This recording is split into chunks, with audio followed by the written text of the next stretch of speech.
Muy buenos días a todos ustedes. En primer lugar, nos gustaría dar las gracias a la Fundación de Amigos del Museo del Prado, al Museo del Prado y a Nuria de Miguel, secretaria general de la Fundación, por habernos invitado a esta casa, que es siempre un placer. Antes de comenzar esta conversación sobre el proceso creativo que hemos hecho, me gustaría puntualizar que esto es un proyecto colectivo, ¿no?, en el cual hemos participado 4 personas, 2 compositores, Javier Adán y Santiago Rapalo, que han compuesto una pieza sonora, no una banda sonora, sino una pieza sonora con suficiente entidad, que se ha no solamente acompañado a la pieza, sino que convive con las imágenes visuales que han sido compuestas, editadas, fragmentadas, diseccionadas por Andrés Sanz y por un servidor, y que con todo ese material hemos concebido esta videoinstalación, que de alguna manera es una especie de escultura visual que baña las paredes de la sala C. El proyecto, inicialmente, este proyecto es un encargo de la dirección del museo, de Miguel Zugaza, del que estamos muy agradecidos. Es un proyecto que se plantea como un posible audiovisual para la sala C, sin una idea muy clara de cómo esto se podía llevar a cabo. Y rápidamente pensamos que, siendo el Museo del Prado, siendo una sala como es la C, con una entidad muy importante por todas las trayectorias de exposiciones que ha habido, y sobre todo por la institución, ¿no?, que era importante plantear un proyecto ambicioso, ¿no?, desde el punto de vista técnico, pero también desde el punto de vista formal. El vídeo es un medio que, como ustedes sabrán, pues no forma parte de las colecciones del Museo del Prado. El Museo del Prado es un museo con pinturas, esculturas, grabados, dibujos. Entonces, que el vídeo entrara de una manera tan importante y con tan envergadura en el museo, pues era un riesgo, sobre todo porque son obras que muchas veces, hasta que no las formalizas, no llegan a tener una entidad física, ¿no?, hasta que no son proyectadas. Pero también era muy importante el hecho de que íbamos a trabajar con el ADN, con una de las obras más importantes del Museo del Prado, que es el Jardín de las Delicias. Y eso era una responsabilidad tremenda, sobre todo porque era traducir, ¿no?, o releer una obra por medio de una técnica diferente y por medio también de unas lecturas de los autores que, bueno, evidentemente nos van a llevar a otros lugares. Todo eso evidentemente es muy importante, porque no solamente estamos proyectando imágenes, pero también proyecta, de alguna manera, creemos, la imagen, la vida del museo en nuestro tiempo, quizás en otros tiempos, y evidentemente proyecta las obras, ¿no? Es decir, proyecta el lugar de la recepción de las obras en nuestro momento. Obras que, evidentemente, como el Jardín de las Delicias, son tan buenas que pasan y que por diferentes épocas y siguen vivas, ¿no?, hasta tal punto de que yo creo que aquellos parámetros con los que trabajó el Bosco y su equipo, ¿no?, Engelberg posiblemente, y todo ese equipo que de alguna manera ayudó a gestar esta obra, todos esos planteamientos, que seguramente fueron los de su momento, de repente tenemos una obra tan emblemática, que sigue siendo una obra abierta, y que alguien que llegue de otro lugar, que a lo mejor no conozca demasiado el lugar de nacimiento del jardín en esa época tardo medieval, pues tenga acceso, ¿no? Es decir, alguien que viene, por ejemplo, de Corea, de la India, de Canadá, y que no conoce nada de eso, de repente entra en el jardín y de repente, bueno, hay múltiples entradas, ¿no? Es una obra viva. Y en ese sentido creo que la proyección, ¿no?, de las obras por estos medios, ¿no?, es algo tremendamente importante. A continuación vamos a hablar un poco de cómo empezamos a formalizar el planteamiento, de alguna manera, arquitectónico de la obra, ¿no?, del encargo. Pues comentar el encargo. Bueno, pues el encargo, evidentemente, es decir, surge de esta idea didáctica en principio, y decidimos crear algo un poco más ambicioso. Planteamos bañar todas las paredes utilizando únicamente el Jardín de las Delicias. utilizando la superficie del cuadro, sin ningún tipo de intervención, de animación, de alguna manera planteando una economía de medios, ¿no? Es decir, que generara un espacio completamente inmersivo. La sala C era nuestro punto de partida, porque en principio cuando era un vídeo, ¿verdad? Era un vídeo, no teníamos mucha información sobre el Bosco, que iba a formar parte de la exposición como una actividad más o una exposición paralela, y preguntamos dónde iba a ir y creo que teníamos una pista de que iba en la sala C. De hecho, alguna vez incluso pensábamos que igual iba a estar en la tienda, porque no sabíamos dónde iban a poner el vídeo. Entonces, a partir de ahí preguntamos, creo que va a estar en la sala C. Cuando vimos claro, cuando sabíamos lo que era la sala C, pero sí, claro, inicialmente esta era la idea, ¿no? De repente, claro, la sala C es esto. Dijimos, bueno, pues nos vamos a atrever a... Bueno, ¿por qué no proyectamos en las paredes? Sí. Entonces, bueno, en el cubo, de hecho, claro, el cubo tiene una importancia grandísima porque todo surge del cubo central. El cubo parece que pide que se proyecte en ese espacio, ¿no? Y luego, ya os contaremos, luego en el proceso de trabajo nos metimos más en las paredes porque es un friso, porque realmente es impresionante, es como hacer una película larguísima.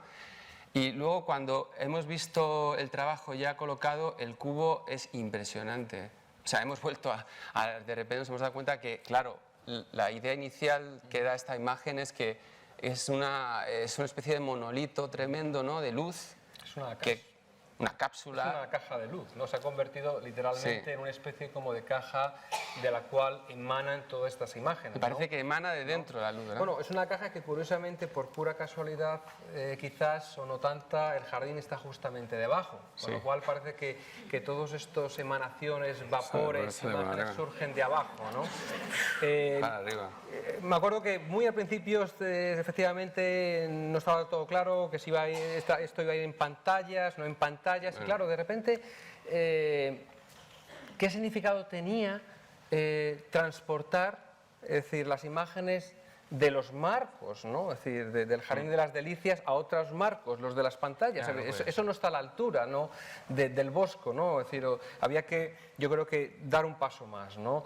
Y el paso, evidentemente, pues fue optar precisamente por empezar a hacer una serie de maquetas, ¿no? de pequeños bocetos. Esto fue como una primerísima idea inicial donde el cubo aquí todavía tiene toda la importancia. Bueno, el cubo que no es cubo. Que no es cubo. Bueno, nosotros siempre lo hemos llamado cubo, porque, pero es por culpa de la foto, que parece un cubo. Luego te das cuenta de que no es un cubo, es un prisma, porque no es igual.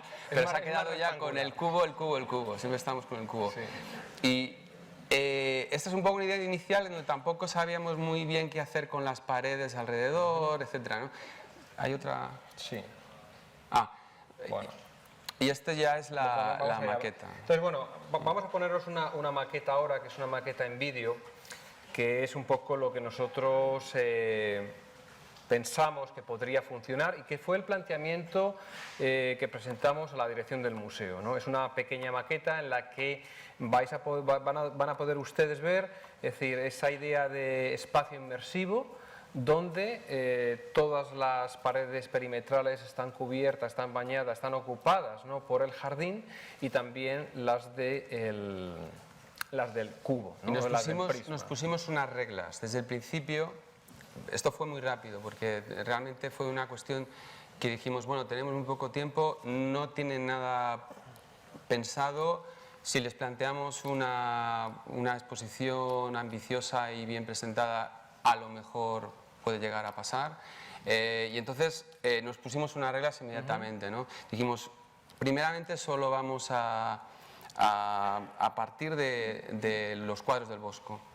Es decir, que solo van a ser pinturas, que no vamos a utilizar ningún material externo, no vamos a grabar nada en vídeo, no vamos a crear ni generar material, hacer animaciones con otras cosas, no sé, grabar fuego, monstruos ni nada así. O sea, era pintura, nos íbamos exclusivamente a utilizar el material pictórico, archivos fotográficos En principio, de las obras del Bosco, ¿verdad? Sí, y luego en esta reunión que mantuvimos con el director, pues ya se planteó, yo creo que acotar ese territorio muchas veces fue de gran ayuda, ¿no? Yo creo porque es trabajar con una economía de medios y decidimos trabajar solamente con el jardín y la verdad es que podíamos haber seguido trabajando, ¿no? Es decir, la pieza, hablaremos de la pieza y pueden ustedes visitarla y permanecer allí cuanto tiempo quieran, son 75 minutos, no están todos los detalles del jardín, es decir, que podíamos haber continuado, ¿no? Es decir, un poquito más.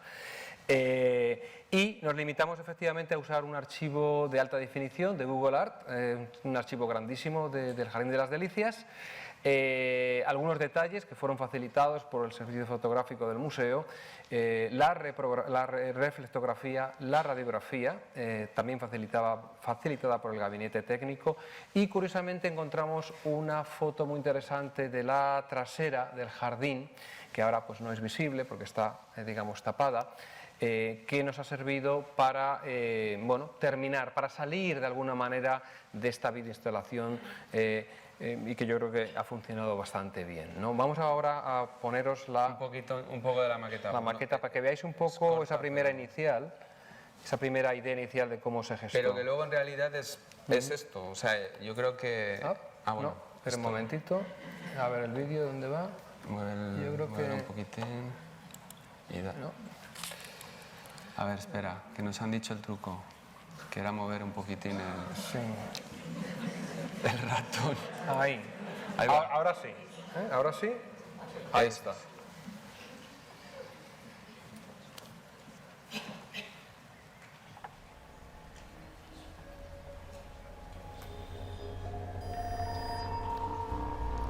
Para esta maqueta también contamos inicialmente con el trabajo de Javier Adán y de Santiago Rapalo, ¿no? En estos momentos donde aún uno no sabe si esto va a suceder o no va a suceder, ¿no? Las imágenes que colocamos pues fueron un poco imágenes un poco sueltas, ¿no? Es decir, no había una narrativa construida. Tuvimos 10 días para hacer esto y entonces pues dijimos directamente vamos a usar solamente el Jardín de las Delicias porque no vamos a ponernos a buscar más cosas en otros cuadros del Bosco porque no vamos a acabar nunca y vamos a pues a colocar imágenes que queden más o menos bien, ¿no? Pero no teníamos ninguna idea de cómo esto se iba a estructurar narrativamente ni formalmente, pero es bastante fiel a lo que luego es la sala, o sea, no nos hemos salido mucho de ahí, ¿no? Todas las paredes perimetrales y el cubo central proyectando y en realidad lo que ya estamos viendo ahí es lo que plantea de escala, ¿no? Es decir, lo impresionante que es que un detalle que son escasos centímetros de repente llena una pared de 20 metros. Adquiera una monumentalidad y una lectura que muchas veces en el cuadro es francamente difícil, ¿no? por montones de razones, ¿no? Yo creo que esta idea de espacio visual, de espacio inmersivo, estaba muy clara desde el principio, ¿no? O al menos eso era nuestra y el intención. Sonido también, ya hay una idea muy clara de qué tipo de audio estábamos buscando, ¿no? Queríamos un ambiente sonoro con una serie de acentos, ¿no? No estábamos buscando ningunas grandes ni cantatas, ni sinfonías, sino que iba a ser una música de tipo más abstracto que de alguna forma también abriera la obra, ¿no? Que no fuera una cosa muy concreta, porque eso también hace que la música es lo que tiene, te permite mezclar, digamos, los colores y hacer que eso se potencie muchísimo, pero también es muy concreta. O sea, puede definir demasiado las imágenes que estás viendo. Yo creo que hemos conseguido que el trabajo de Santiago y Javier ha sido increíble, que han podido dar con el acento exacto para que envuelva la obra y permite que respire, pero a la vez no es demasiado concreto como para que el espectador se haga una idea demasiado específica, ¿no? Bueno, esta era la maqueta inicial, sí. Y esto fue lo que... Pues con esto empezamos, ¿no? De hecho hicimos 3 maquetas, ¿no? Esto fue yo creo en el mes de diciembre. El museo dijo adelante, nos gusta mucho, vamos a ello. Vamos a trabajar. Y entonces ahora llegó el problema, ahora llegó el gran problema, que es, bueno, pues, ¿dónde empezamos? Es decir, o por dónde entramos, mejor dicho, ¿no? El problema es el slideshow, ¿no? El problema era, claro, a ver, esto es muy bonito, pero ¿qué vamos a hacer? Vamos a empezar a poner imágenes así, ¿no? Aleatorias de... Claro, va a quedar precioso, cualquier cosa que pongas del Jardín de Delicias va a ser muy bonito, pero claramente había que tratar de hacer una obra pues un poco más pensada. Se trataba del Museo del Prado, ¿no? Sí, y sobre todo... Una feria. Sí, y sobre todo decir, pues evidentemente una sucesión de diapositivas siempre queda bien, pero no es decir, no es lo que queríamos. Entonces, bueno, pues el primer encuentro con el cuadro que conocíamos evidentemente, viéndolo en el museo, pues en el museo es una máquina estupenda, pero también es un lugar donde, digamos, las obras muchas veces quedan institucionalizadas, ¿no? Es decir, quedan neutralizadas, ¿no? Y cuando vamos a la sala, y sobre todo ahora en las salas de exposiciones, pues cuesta verlo. No hay quien lo vea. Bueno, cuesta leerlo, mejor dicho. Es imposible. Es decir, es un cuadro que evidentemente, es decir, no es un cuadro con una unidad, con una figura, ¿no? Es decir, prácticamente, o quitas a todo el mundo y te pones a una distancia muy cercana, o te metes dentro, ¿no? Creo que ha habido alguien, me has contado que han intentado mover un... Bueno, eso yo no sé. ¿no?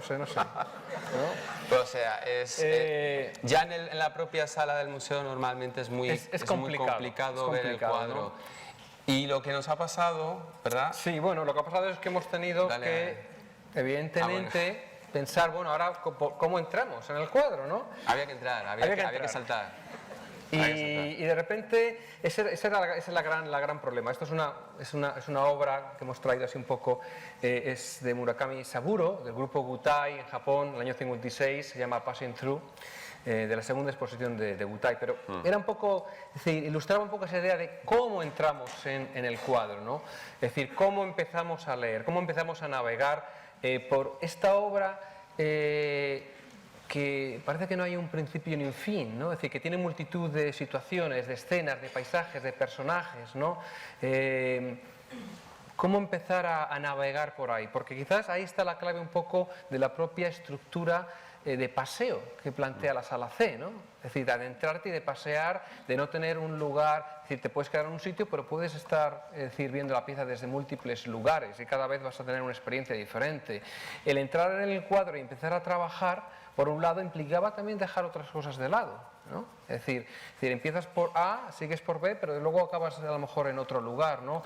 Entonces... Pero lo que aquí en esta imagen un poco expresa es que en esta reproducción que teníamos en el estudio, podíamos hacer lo que no se puede hacer en el museo, y era pegar la nariz al cuadro literalmente y tocar, ¿no? Con los dedos. Entonces, al principio estuvimos varios días viendo el cuadro y literalmente íbamos haciendo como itinerarios. Íbamos por aquí y nos dábamos cuenta que esto nos lleva a tal sitio, que este personaje, esta escena estaba conectada con la otra. Y así hicimos, fue una inmersión sobre papel, pero realmente nos permitió empezar a ver por dónde podíamos entrar. Era como hilvanar, ¿no? Empezar a hilvanar hilos o hilvanar palabras, ¿no? Ir juntándolas y no necesariamente siguiendo un orden, el orden, es decir, más conocido del cuadro, ¿no? Es decir, porque hay una serie de muchos elementos que se van repitiendo en diferentes lugares, ¿no? Y que adquieren diferentes características, ¿no? Entonces también para nosotros era importante, es decir, a pesar de que el cuadro tiene una narrativa, que es el tercer día de la creación, cuando está el tríptico cerrado, luego se abre el paraíso, el jardín, el infierno, pues bueno, pues eso es un poco lo dado, pero queríamos plantear viajes de ida y vuelta, ¿no? Es decir, poder entrar, es decir, al paraíso, del paraíso al jardín, jardín, infierno, infierno, volver de nuevo al paraíso, ¿no? Es decir, permitir de alguna manera esa especie como de continuo viaje, ¿no? Que generara una experiencia mucho más abierta, Pues ¿no? es un cuadro que enseguida nos dimos cuenta que tenía... y esto, claro, es una idea totalmente subjetiva nuestra, o sea, que de alguna forma tampoco... O sea, es lo que vamos a contar también es lo que hemos visto, ¿no?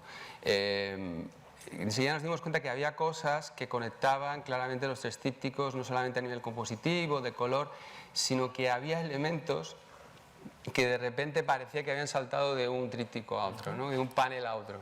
Era como si detrás de la obra hubiera una serie de tubos y cañerías que conectaran a los personajes y pudieran ir a visitar un panel a otro. Y algunas cosas hemos traído para ver si nos da tiempo a ver. para ver. Y enseguida dijimos, bueno, aunque era muy fácil ponerse a hablar y quedarse embobado y al final que se te fuera el hilo, ya nos pusimos un poco a clasificar.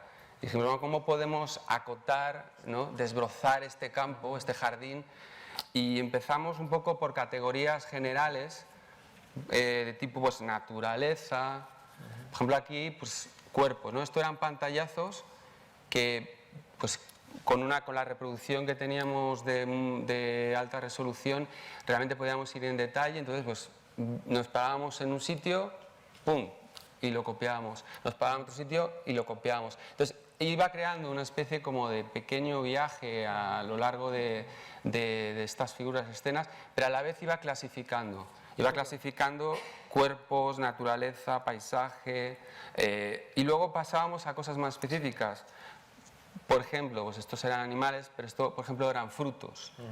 Frutos, ¿dónde encontrábamos frutos? En todos los paneles. Sexualidad, arquitecturas, el bosque, el río, las cuevas, la laguna, el río donde están hirviendo los cuerpos en el infierno. Y vamos creando ya categorías un poco más específicas hasta llegar a lo que yo creo que ha sido lo fundamental, que ha sido que de repente hemos encontrado unos detalles que a lo mejor son insignificantes, son elementos, es decir, dentro de los cientos que hay en el cuadro, pero que de repente adquieren una resonancia para nosotros, y no sabes muy bien por qué, cómo, luego vamos a verlo. Estos son todavía las categorías, por ejemplo, aves. Estos son los muy generales, ¿no? Era un poco construir un diccionario, ¿no? Es decir, cómo poder desmenuzar, ¿no? Diseccionar, es decir, todo este material, hacerte con ello, conocerlo, ¿no? Es decir, en el momento que uno empieza a recortar, ¿no?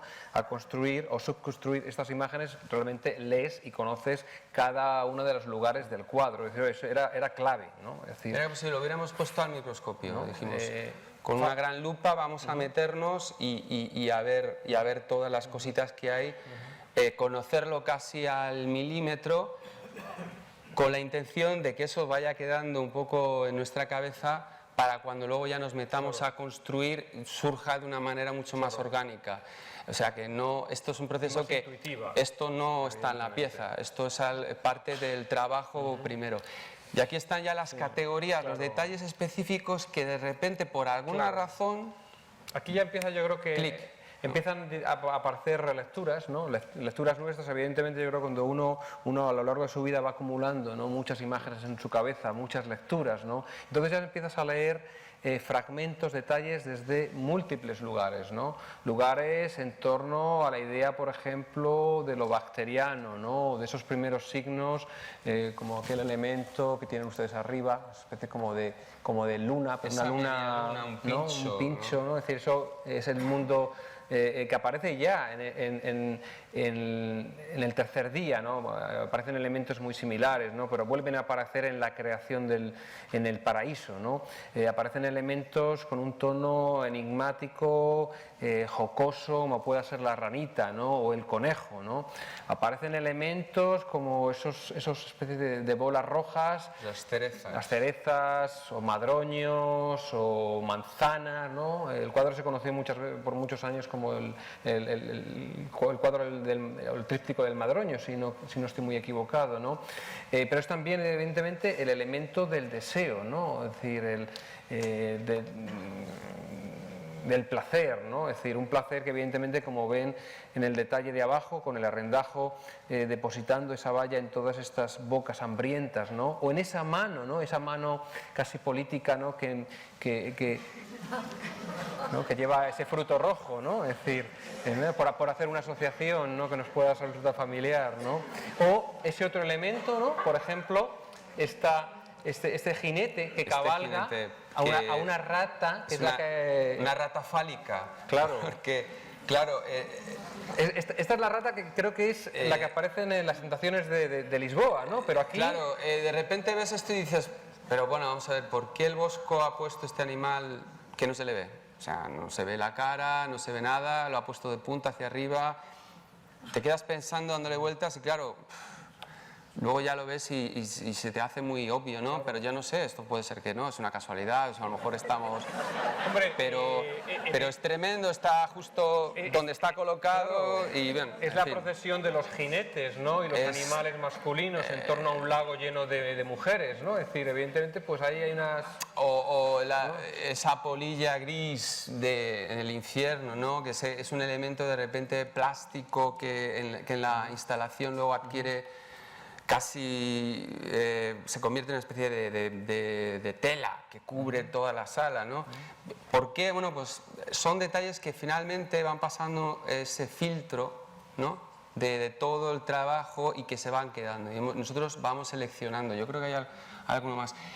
Los huesos, por ejemplo, del hombre árbol, esos elementos óseos, esos pinchos, que igual adquieren otra característica, es que en la bioinstalación de repente también se convierte en algo que crea una telaraña, una especie de amasijo de huesos y de formas, y de repente el hombre árbol se convierte en una gran araña que está atrapado en esa red.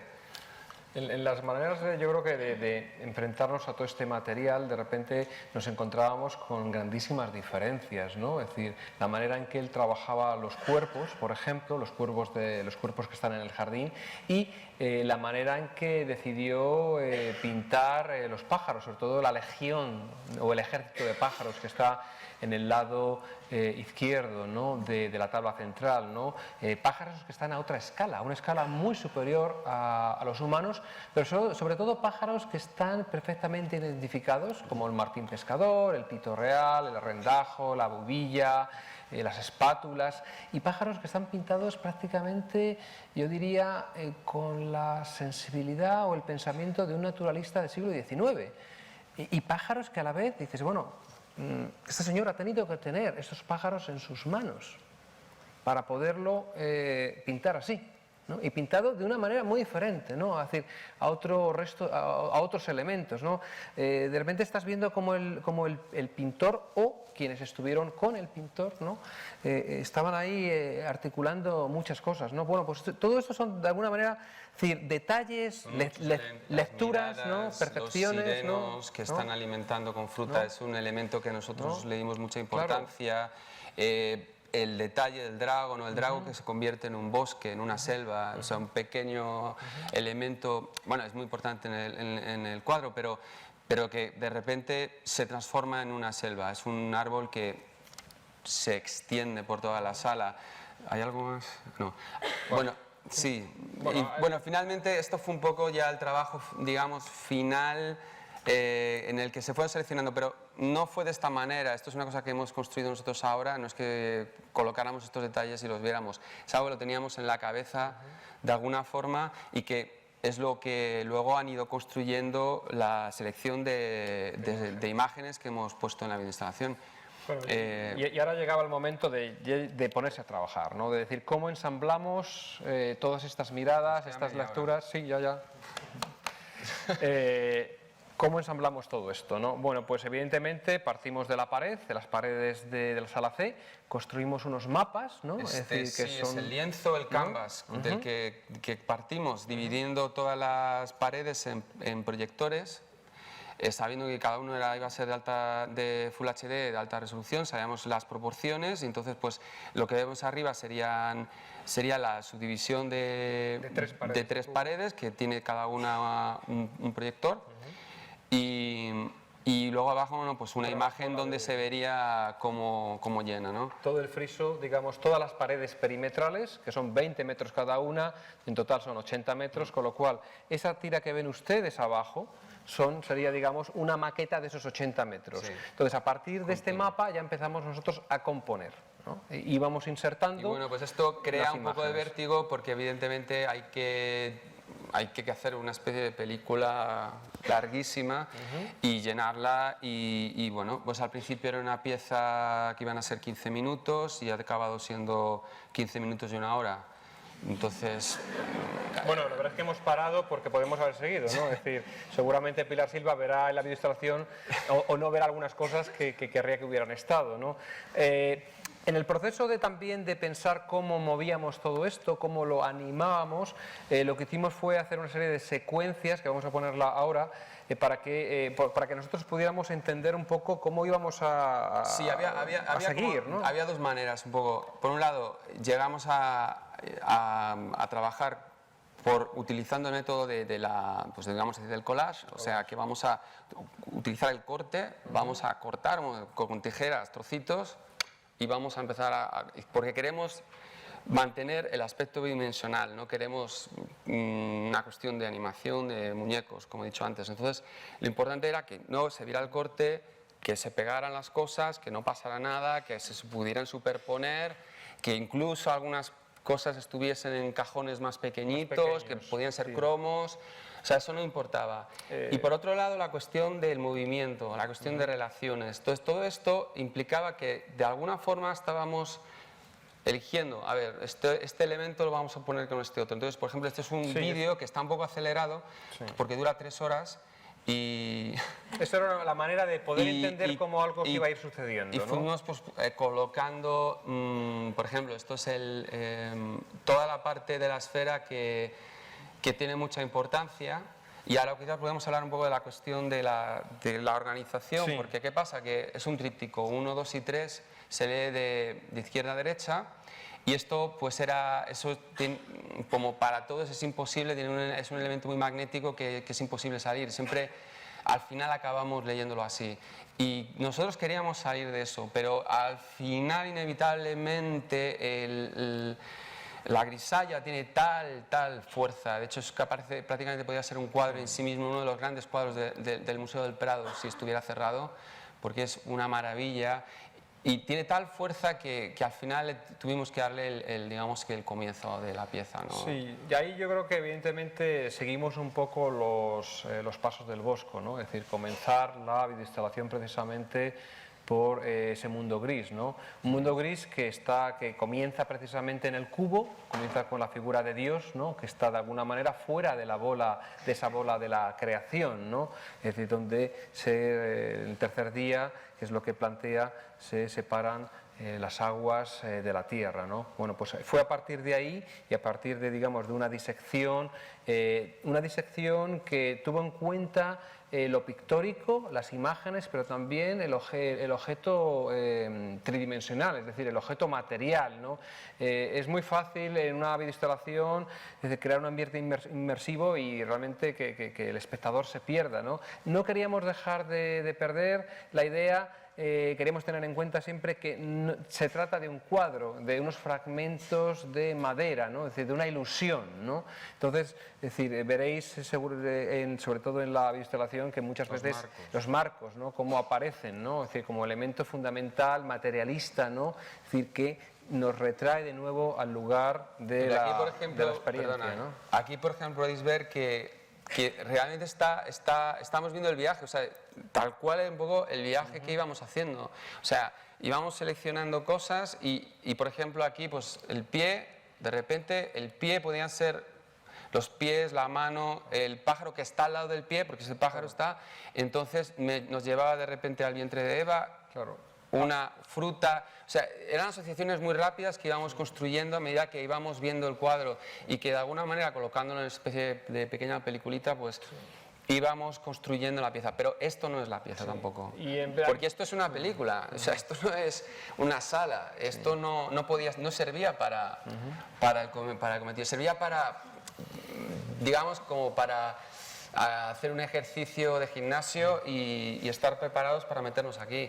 Y esto ya sí fue la construcción, aquí ya la composición final. Aquí empieza el storyboard, ¿no? Que como he comentado, pues comenzamos con el mundo de la grisalla. Esta es la parte de los muros, ¿no? Es decir, de las paredes perimetrales, ¿no? Entonces, bueno, pues es un storyboard en el que todavía no tenía movimiento, pero ya estábamos visualizando. Es decir, esto ha sido realmente un ejercicio un poco difícil, porque era pensar en tridimensional, ¿no? Es decir, en las 4 paredes, y pensar cómo esto se iba a ir moviendo a la vez, ¿no? Es decir, que al mismo tiempo que hacíamos este storyboard había que pensar en un guión de movimientos, ¿no? Y de cómo las cosas se iban a mover de una manera o de otra y de diferentes maneras, porque nos interesaba precisamente crear ciertos tipos de interacciones para provocar también, es decir, unos desplazamientos, ¿no?, mentales en el espectador, ¿no? Es decir, esa especie de dislocamiento, no solamente el dislocamiento que hemos hecho con muchos detalles, ¿no?, detalles que a lo mejor estaban en un lugar y acá han acabado en otros, pero también, digamos, generar algo dinámico, algo interesante que fuera... Pero a la vez siendo muy fiel al bosco, ¿no? Y a lo pictórico, o sea, los movimientos estamos utilizando la idea de algo que se mueve a la derecha, algo que se mueve a la izquierda, es decir, son paneles, por ejemplo, los marcos, un marco que cae, que se abre. Y que luego centrifuga, ¿no? Es decir, toda la sala que envuelve al espectador, casi en un acto casi performático, ¿no? La esfera, bueno, pues aquí esa esfera que va creciendo, que viene, bueno, pues... Vamos a continuar porque si no, sí, dale, dale. Bueno, aquí es el bosque. Aquí evidentemente... Aquí aparecen 3 elementos que de repente se colocan juntos y no sabemos dónde estamos. Estamos en el bosque, pero de repente estamos en otro sitio. Sí, bueno, aquí tenemos evidentemente pues un bosque, a Jesucristo, y tenemos esta mano con este elemento que, bueno, que es la manzana, ¿no? Podría ser la manzana, ¿no? Es decir, que viene precisamente del jardín, ¿no? Entonces aparecen estas dislocaciones, ¿no?, de estos detalles, el detalle dislocado de nosotros alguna manera. Teníamos un poco una especie de cuento, vamos a decir, o sea, hay una idea narrativa que vamos siguiendo, porque pues está la esfera y crecen una serie de elementos, está allí, se está cociendo, se está cocinando, se cuecen muchas cosas, se está cocinando cosas, y esas cosas salen por algún sitio, ¿no? Y esos frutos han salido de algún lado, y entonces esos frutos empiezan a llenar el jardín. Pulular, ¿no? Todo, bueno, de hecho yo creo que están en gran parte del cuadro. Y luego llegan los sirenos con esos frutos, etcétera. O sea, hay mucho... No, ahora no da tiempo a hablar de eso. ¿Sabes? Es decir, pero... otras escenas, por ejemplo, nos planteamos la misma imagen repetida, reencuadrada, con diferentes tamaños, diferentes escalas, diferentes cortes, ¿no? Es decir... Hay momentos más narrativos, como esto, por ejemplo, que en sí es una pequeña escena de una historia, no sabemos muy bien, pero... El mundo de la Arcadia, que ¿no? La cuestión con el Jardín de Delicias es que está llena de esas historias, pero están tan juntas que de alguna manera es muy difícil verlas, y de repente aíslas ese elemento del ciervo, ¿no? y se convierte en sí en un cuadro, en un cuadro aparte, podría ser un cuadro magnífico. ¿No? Sí, un cuadro que casi nos remite a las vanguardias de principio del siglo XX, ¿no? Es decir, de Rousseau, de todos estos pintores, ¿no? O el que mencionaba antes, del hombre árbol convertido en una araña, ¿no? En esa especie de tela, en donde está, no sé si es víctima o es... Aquí, por ejemplo, de nuevo, pues utilizamos, es decir, la imagen del hombre árbol, es decir, cortada, descuadrada, en diferentes escalas, en un detalle como puede ser esa especie como de espina, ¿no? Es decir, creando una especie de estiramiento, ¿no? Es decir, no solamente visual, pero también estiramiento conceptual, ¿no? Es decir, de la imagen repetida, pero que funciona de diferentes maneras, dependiendo de su escala y dependiendo del movimiento, porque en algunos casos estas imágenes tienen un zoom, ¿no? Es decir, zoom in o zoom out, ¿no? Es decir, de engrandecimiento o de empequeñecimiento, ¿no? Es decir, y esa tensión entre magnificar y empequeñecer, ¿no? Es decir, y cómo eso genera importancias diferentes, ¿no? El Drago es un bosque, son elementos, pequeños trocitos, y de repente se convierten en una gran composición arbórea que parece cubista. No, y que curiosamente, es decir, te pones a trabajar y evidentemente, pues como esto es nuestro trabajo, pues en las cabezas hay de todo, ¿no? Sí, bueno, no estás pensando... Y de repente, claro, dices, pues es que hemos acabado, es decir, en un cuadro de Rousseau, ¿no? Estás ahí y de repente dices, oye, esto me suena de algo. ¿No? Es decir, pero bueno... es también lo alucinante, ¿no? Sí. Es decir, que hay en el bosque, es decir, que ves un montón de cosas Es decir, en el bosque que de repente dices, bueno, pero si es que, es decir, de repente lo estás viendo en un montón de imágenes también de artistas que vienen muy por detrás, ¿no? Claro, es que como pintura es tan impresionante técnicamente y temáticamente que, claro, llegas a las vanguardias y más allá, ¿no? Bueno, y no estamos hablando, por ejemplo, de cuestiones de género, ¿no? Es decir, eso sería toda una conferencia, ¿no? Aparte, ¿no? Es decir... Bueno, la construcción del storyboard también intuitivamente, o sea, a ver, nosotros no nos hemos sentado y hemos empezado así a hacer un guión, ¿no? Así, la construcción formal, como os vamos explicando, ha sido también una cuestión muy orgánica. Y como consecuencia de empezar con la grisalla, claro, estábamos en un mundo puramente gris. Como después decidimos que íbamos a empezar por la parte de arriba del paraíso, que de alguna manera es donde empiezan a surgir esas construcciones, ese mundo de pájaros y esos pequeños pinchos que van apareciendo, que nacen y que crecen en este primer mundo, en el paraíso, estábamos en un mundo azul. Y empezamos a construir cromáticamente la pieza. Sí, Esto es una unión de todas las tiras, que cada una es una pared, pero que van construyendo el storyboard completo. Esto es solo una parte. Es un pequeño fragmento del storyboard. Es un fragmento de todo, bueno, es muchísimo más grande. Sí. Y veis un poco cómo van predominando un color o dos colores, ¿no? Sí, si se abstraen ustedes de las figuras y miran solamente los colores, de repente tiene una lectura cromática perfecta, ¿no? Es decir, se sucede de una manera casi natural, ¿no? Es decir, eso fue evidentemente pues una de las maneras, ¿no?, que fuimos encajando, ¿no? Es decir, este es el cubo, ¿no? Este es el cubo, que es más pequeño, tiene solamente 4, pero igual, de la grisalla pasamos a un mundo azul, que es el del cielo, de los pájaros, luego entramos en un mundo del verde, que es donde aparecen esos animales, que hemos seleccionado pues aquellos elementos que tenían que ver con aquellos que nacían en el mundo azul, que eran esos pinchos, los cuernos, los rabos, que formalmente tenían que ver. Y luego, de nuevo, entramos en el mundo del estanque azul, ¿no? El mundo lagunar, ¿no?, con ese primer lugar donde se produce la vida. Están las joyas a pie de la fuente de la vida. Fuente de la vida, de ahí y pasamos llegamos al bosque, el misterio del bosque, ese bosque maravilloso y tan misterioso. Que, bueno, yo iba a decir que el panel, que también los 3 paneles son tremendos. Eso ha sido otra manera, otro viaje, otro problema, ¿no? El panel primero es muy sencillo en comparación con los otros, pero también ha sido el más misterioso para nosotros, ¿no? Porque es el que encuentras pequeños detalles que no esperas y que te llevan, pues, como el conejo que está colocado justo en el tal lado de Eva, esa abertura del bosque, esa profundidad que dices, bueno, ¿a dónde me va a llevar ese sitio? Es decir, te permite ese viaje mucho más sutil. El panel central es tan exuberante que directamente te echa para atrás. ¿Cómo voy a entrar ahí, no? El panel central, tenía muchos problemas para decir qué hacemos con toda esta cantidad de cuerpos, con toda esta cantidad de historias y de escenas. En ese sentido, por ejemplo, aunque el paraíso nos marcó esa entrada, ¿no?, fue grisalla, paraíso, lo natural hubiera sido irnos al jardín, lo cual hicimos, sobre todo a la parte de arriba, la parte del cielo, las arquitecturas, los ríos, las primeras relaciones. Pero, es decir, de ahí a dónde saltábamos, saltábamos a los cuerpos, saltábamos directamente al infierno. Bueno, y si saltamos al infierno, ¿cómo salimos? El infierno, no, es decir, era un ahí te quemas, o el purgatorio, y ahí ya no había salida, ¿no? Es decir, el infierno era un problema porque es muy atractivo, claro. Está lleno de monstruos y de muñequitos, es decir, que ya sabemos, es decir, y no queríamos quedarnos en eso, ¿no? ¿Qué hacíamos con el infierno?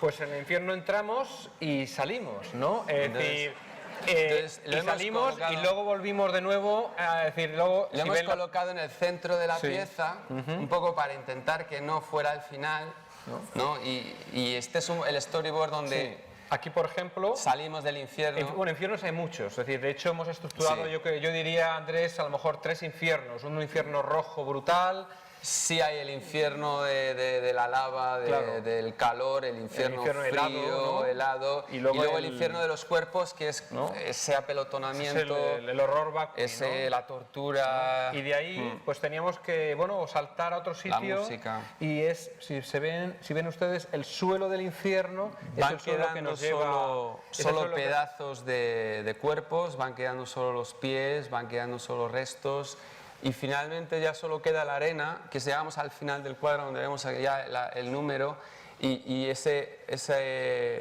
naipe que es de tréboles, casualmente, o sea, no habíamos pensado que lo íbamos a meter el césped de la hierba de nuevo que reverdece, pero sale de esa carta de, Sí, de luego tréboles. volveremos de nuevo es decir, al infierno de una manera más detallada, ¿no? Es decir, cuando llegamos, por ejemplo, al lugar de la sexualidad, pues de repente la sexualidad que es omnipresente en el jardín, sobre todo en el panel central, en esa especie de, como de procesión que comentaba antes, pues hay también sexualidad en el infierno, una sexualidad que se presenta un tanto castigada, pero que tiene, bueno, una serie de connotaciones y de alguna manera, de repente, ese elemento acaba también encima de la procesión, es decir, que a partir de cierto momento empieza todo un poco a mezclarse, ¿no? Otras maneras de entender la comunicación entre los paneles era ver un poco cómo el Bosco había encontrado ciertos vínculos, ¿no? Aquí, si se fijan ustedes, se produce una especie como de relaciones formales entre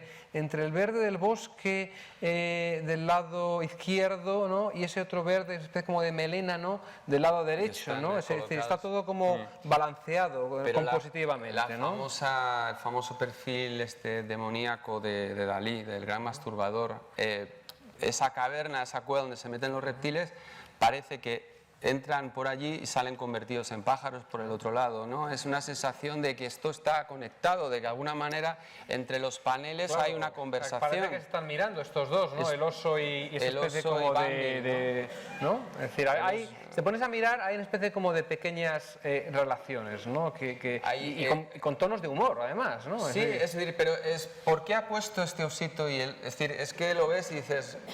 eso estaba más que pensado, ¿no? Es decir, o a lo mejor, bueno, pues estaba el hombre esa mañana y... ¿no? Es decir, o por ejemplo esta mano en la parte de abajo que está mirando, bueno, que está indicando un árbol, eso pero, es tremendo, sí. pero de repente tenemos ese cuervo que está mirando al jardín, ¿no? Es decir... Si quitas el pájaro, parece que están diciendo, fíjate lo que...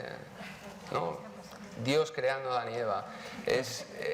Hay unos juegos que no sé si ya son vistos desde nuestra mente contemporánea y febril, pero que se repiten bastante, es decir, entre los trípticos y ¿verdad? Y también pues a nosotros ha sido un placer encontrar estas cosas, ¿no? Ha sido un poco la recompensa de los tesoros que nos hemos llevado de haber hecho ese trabajo. Por ejemplo, si se fijan en el hombre árbol, la herida, el torniquete, la herida, esa sangre que cae, dices, bueno, le falta un pedazo de rama. ¿dónde está el pedazo?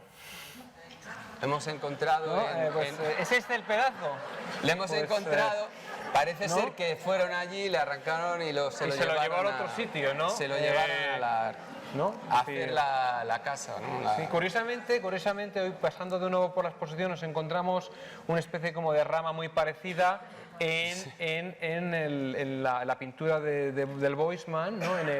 en el ciego, ¿no? Hay un árbol allí con una rama que sale que es tremendamente parecida, ¿no? Es también evidentemente el lenguaje, el diccionario que el Bosco va elaborando a lo largo de su carrera, ¿no? Es decir, hay muchos elementos del jardín que aparecen en otros cuadros, ¿no? Es decir, eso es lo que te permite este cuadro, que es que te permite soñar y elucubrar, ¿no? La relación de paisaje, evidentemente, entre paraíso y jardín era muy clara, ¿no? Bueno, pues todos estos elementos, ¿no? De uniones, conexiones, son elementos que nosotros hemos utilizado, ¿no? Es decir, siempre el Bosco ha sido, digamos, la herramienta primordial para poder enlazar, unir todo este material. Tenemos que ser tremendamente breves. Vamos a enseñar algunos fragmentos del storyboard, ¿no? De cómo, por ejemplo, el infierno que hablábamos, esos tres infiernos, ¿no? Pues el infierno, este infierno de lava, ¿no? Es decir, en donde todo el mundo se quema. Aquí y bueno, el infierno nos tomamos... era problemático, voy a ser rápido, porque había que intentar no caer precisamente en los demonios, los monstruos. Y es decir, ¿cómo podemos transmitir la idea del infierno hoy en día en el audiovisual, ¿no? Entonces, bueno, enseguida fijarse solamente en ese elemento de los cuerpos quemándose, claro, nos lleva, y eso es a posteriori, no está pensado cuando lo estábamos haciendo, pero viéndolo después, claro, te lleva a escenas de guerra nuclear, de bombas, de hidrógeno. De desastre, ¿no? Del fin, ¿no? Te lleva, bueno, pues un poco a lo que nosotros hemos visto, ¿no? Que ha ocurrido en el siglo XX, que eso es lo que nosotros entendemos como el infierno. Claramente la guerra, ¿no? En el Bosco, que también lo debía vivir, pero que al forzarlo únicamente, al llevarlo al monócromo, pues lo convertimos en una desintegración, o sea, es radioactivo. Sí. Las paredes son radioactivas, yo creo que eso era un poco la intención, forzar a que el espectador pudiera sentir ese infierno y no quedarse en todos los pequeños detalles que luego, claro, ves que son... Que hay gente que ya hace muñequitos con los monstruos. El forzamiento, ¿no? Es decir, hemos tratado de ser, digamos, lo más respetuosos con la obra. De hecho, el caso anterior, evidentemente hemos utilizado un filtro rojo, ¿no? Bueno, pues esas son las pequeñas libertades que nos hemos tomado, ¿no? Es decir, simplemente para acentuar ciertas cosas, no para excesivamente contar otra, ¿no? Es decir, que fuera diferente de las intenciones un poco del cuadro, ¿no? Ese es Este es otro infierno helado, ¿no? Es decir, donde aparecen, bueno, pues los cielos, ese silencio, esas connotaciones hacia lo religioso, ¿no? En esos monjes, ¿no? Tan terroríficos, ¿no? Que son también, es decir, tienen cuerpos de animales, de espátulas, de pájaros, ¿no? Es decir, hay muchas lecturas, ¿no? Que se pueden hacer. Este otro infierno, que es ya de los cuerpos, de la tortura, de la música, ¿no? Es decir, y que de las bocas, ¿no? Es decir, como esos lugares... Sí. Y que cuando llena las paredes y ese cambio de escala tan impresionante, pues te sobrecoge. Y bueno, teníamos que terminar la pieza, ¿no? Y para terminar la pieza, pues nos planteamos, es decir, pues evidentemente el fin del mundo, que es el fin de la ciudad, ¿no? Con esa escena que casi habla casi ya del romanticismo, ¿no? Es decir, del lugar extremo, que es la parte superior del infierno, y eso era el final de alguna manera de la narración, pero teníamos también que generar una salida al espectador, ¿no? A la pieza que un segundo final, ¿no? Que no fuera el infierno. Que no fuera el infierno y que no fuera necesariamente lo narrativo. Entonces utilizamos precisamente esa foto que les comentaba yo a ustedes antes de la trasera, ¿no? Es decir, cómo ese lugar ya de detrás del cuadro, ¿no? que te permite de alguna manera salir, ¿no? De toda esa vorágine, ¿no? Es decir, de imágenes que hemos visto, y donde precisamente también, es decir, se produce en esta foto una serie, digamos, como de focos, de espectros que estaban ya en la foto, que los hemos incrementado, y curiosamente Santiago y Javier, los dos compositores, compusieron una parte especial, ¿no? Que de alguna manera te permite salir en una especie como de chill out, de descanso final, ¿no? de este jardín en el que ha estado ahí navegando y paseando pues prácticamente una hora, ¿no? Y luego, deja la suerte. Pero luego, por ejemplo, aquí lo ves y de repente... Este es un gran problema que hemos tenido, bueno, tecnológico. Sí, bueno, pero iba a comentar que esta trasera aquí, por ejemplo, se convierte de repente en panales, en rascacielos de Rockefeller Center, es otra cosa. En edificios, ¿no? En edificios, en fantasmas. Bueno, el problema que decía Álvaro que quería comentar, bueno, es que nosotros, claro, al crear la videoinstalación la hemos creado, bueno, pues en el ordenador, con los colores del ordenador. Hemos hecho pruebas en una nave de proyección, pero claro, las pruebas se hacen realmente en la sala C del Museo del Prado y no es una sala que esté disponible para hacerlas. Y te das cuenta que en los proyectores no hay negro, por ejemplo. Claro, entonces... Negro monócromo. Esto, pues nos frustra un poco porque no es exactamente como hubiéramos querido. Claro. Hubiéramos querido la sala completamente negra, porque lo que pasa es que los proyectores es que contaminan el uno con el otro. Entonces, cuando uno, por ejemplo, tenemos un panel muy luminoso en un lado, en el otro lado tenemos un negro y lo está contaminando de luz.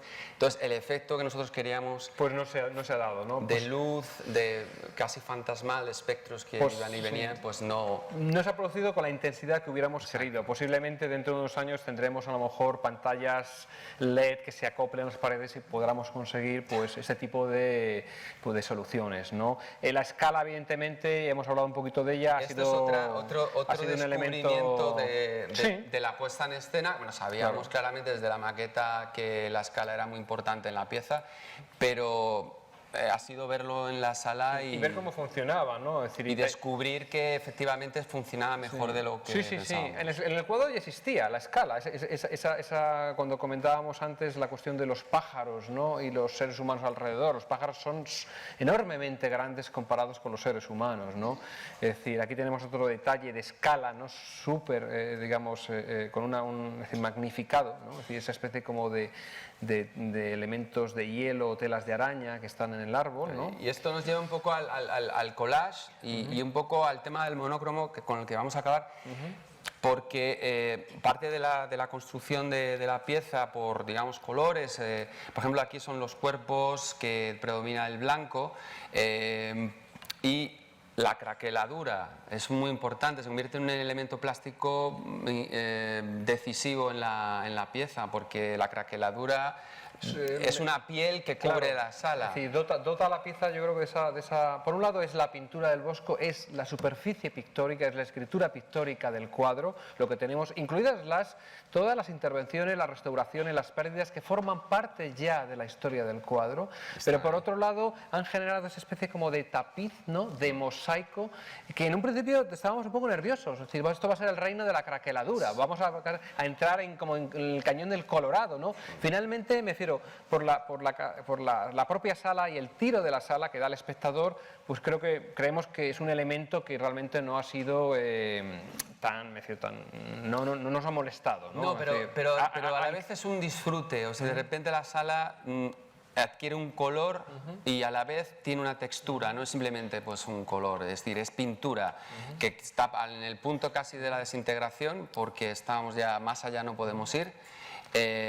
En algunos casos, por ejemplo, aquí está utilizado como parte de la animación de la pieza. En el cubo planteamos en cada una de las paredes, una vez más, es el fruto, ¿no? Esa insistencia en el fruto centrado, alineado en cada una de las paredes, con un zoom muy lento que nos hubiera gustado, hubiera sido hasta de 10 minutos, ¿no? Es decir, esa idea de la película con imagen fija, ¿no? Casi, ¿no? Es decir, casi como una pintura que va cambiando muy lentamente, ¿no? Es decir, entonces en este zoom, el fruto que ocupa pues prácticamente el del arrendajo viene a ser 1 centímetro cuadrado, ¿no? Va aumentando hasta tal punto que se desintegra, pierde su capacidad figurativa para convertirse en una abstracción y de repente el cubo es rojo, es decir, el cubo como escultura formal, como escultura minimal, pero también como fruto, ¿no? Dentro de la sala rodeada por un bosque, ¿no? Y esta idea nos dio problemas porque ni el archivo que teníamos nos servía. Claro. O sea, aquí tuvimos que pedir fotos adicionales Alberto del museo para poder sacar el detalle para poder llegar a la craqueladora, y aún así... Y más para allá, ¿no?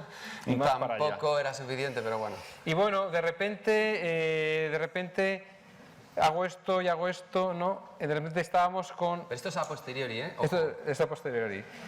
Creamos ese espacio monócromo azul que inunda toda la sala, y el otro día, cuando estábamos viendo las pruebas, de repente era como una sensación de estar casi en la Capella Rozco, ¿no? Es decir, no solamente visualmente, pero también sensorialmente, ¿no? De repente... Es decir, la pieza en ciertos momentos adquiere unas connotaciones de espacio ambiental, espacio sensorial. Bueno, hemos llegado a la abstracción. Sí, es decir, una abstracción, digamos, una cierta sublimidad que también, digamos, lleva al cuerpo, ¿no? A un lugar en donde la imagen, yo creo que se acaba acoplando al propio cuerpo de los visitantes. De repente vemos visitantes tumbados en las salas, visitantes sentados casi meditando, ¿no? Lo cual también plantea, es decir, otra recepción de la obra. Y bueno, yo creo que si lo vamos a dejar aquí, porque podríamos seguir y Vamos a seguir y dejarlo seguir. con el monócromo Y final. bueno, muchísimas gracias a todos y si tienen alguna pregunta pues estaremos encantados de contestarla.